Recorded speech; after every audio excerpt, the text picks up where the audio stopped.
Late September and early October in France. Summer dwindling and wilting into a trustingly chilly autumn. But what's the clay bridge that slides you between seasons? I'm Alexandra Lawton, and we're here at Roland-Garros. The Roland-Garros Set. Welcome to bang in the middle of the tournament in sunny France. It is actually sunny again. It's all very confusing, but I'm going to try not to get hysterical. So much has happened in our jam-packed tournament that it's time for a recap on who's out and who's cutting the moutarde out there by managing it to keep their feet frictionless on the clay. Let's start with the men's on day one. To say he was knocked out would be rather an understatement. Andy Murray was beaten up, then beaten out of the tournament by Stan Wawrinka in straight sets. It wasn't so much surprising that he'd leave the competition early. It was more the manner in which he was so savagely ousted. 6-1, 6-3, 6-2 was the final score.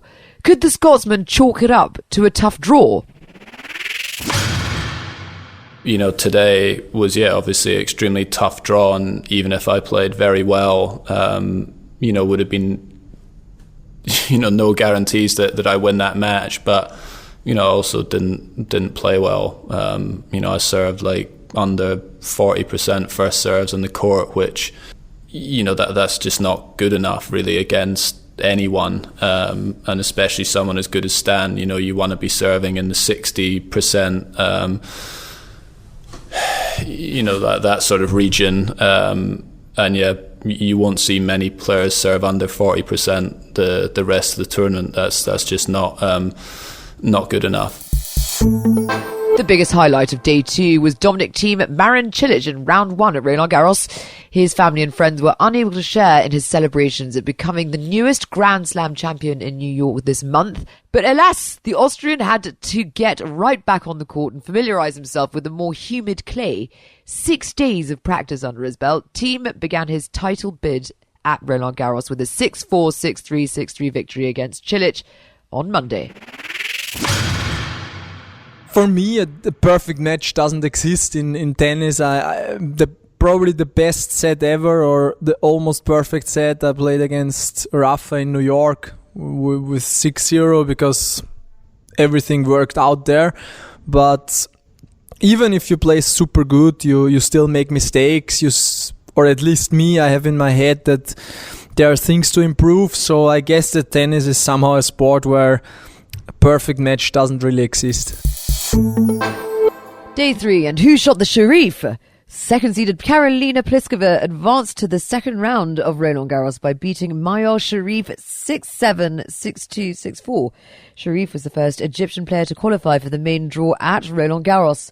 Pliskova clinched victory with an ace on her first match point. No, I think you cannot really stop the mind. It's about what you do. So the mind always gonna be thinking, especially my mind. So I don't know. I think I relaxed a little bit in the second set, and of course she was just playing an ugly game, so there was not much room or not many points where I would really feel great. But I was just able to find a little bit better level than in the first set. It was an easy day for Simona Halep when she beat compatriot Irina Begut 6-3, 6-4. The one hiccup, however, was the Romanian faced in the following press conference. I have no idea how I was in US Open because I didn't play. So I haven't been there. All right. Sorry. My mistake. Yeah. My mistake. Sorry. Thank you very much, Simona. Thank you. Thank you. On the fifth day of Garros, the clay court gave to me Dimitrov winning in sets 3. I only sing very badly the famous Christmas song because the Bulgarian may as well have been playing in late December.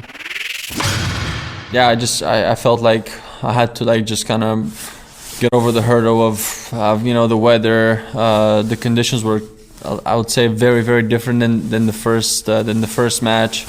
Also, it's a player that I've never played against, so I just wanted to kind of fill out of sort of the atmosphere and kind of move my body around and go for some of the shots, which was not easy. It started raining at some point and was very windy, so like there were so many variables today that just wanted to control to the best way that I could, and I was very pleased that I finished in straight sets and spend the minimum time outside. The King of Clay rather predictably destroyed yet another soul in an unmatched and very decisive game in Stefano Travaglia. Nadal beat the Italian 6-1, 6-4, 6-love, and Nadal will next face Sebastian Korda. The American idolized the Spaniard so much that he named his cat Rafa. Surely when told Rafa would have had complicated feelings about that. Surely. Well, happy to hear that. But yes, at the same time, he's a fourth round of a Grand Slam. He's playing great. He's young. He has energy. He has a lot of ingredients to become a big star of this sport. No, so let's see. Gonna be a tough one. I need to be ready for a good battle, and I hope to be. I think I am playing better every single day, and hopefully I am able to keep going. And that brings us right up to day 7.